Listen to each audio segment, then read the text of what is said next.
உறவுகள் அனைவருக்கும் வணக்கம்.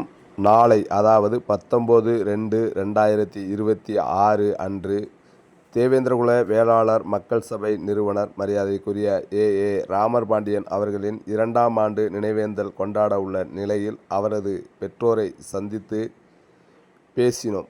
அப்போது தனது மகன் ராமர் பாண்டியன் அவர்களின் 2ஆம் ஆண்டு நினைவேந்தலுக்கு வருகை தரும் அனைவரையும் வரவேற்கிறேன். அதேபோல மது அருந்திவிட்டு நினைவஞ்சலி செலுத்த வரவேண்டாம் என்று பணிவோடு அவர் நம் உறவுகளை கேட்டுக்கொண்டார். நன்றி. ஐயா வணக்கம்.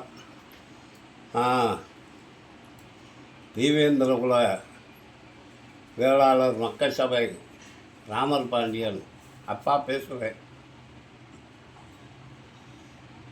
நாளைக்கு 19ஆம் தேதி 19/2/26 ராமர் பாண்டியன் நினைவு நாள் 2வது வருடம் வருவதால் அனைத்து சமுதாய மக்களும் நமது கட்சி மக்களும் வந்து கலந்து கொண்டுமாறு சிறப்பிக்கு தருமாறு மிக தாழ்மையுடன் கேட்டுக்கொள்கிறேன். தயவு கொண்டு மது அருந்தி வராதீர்கள். அமைதியாக வந்து ராமனுடைய அருளை பெற்றுச் செல்லுங்கள். வணக்கம்.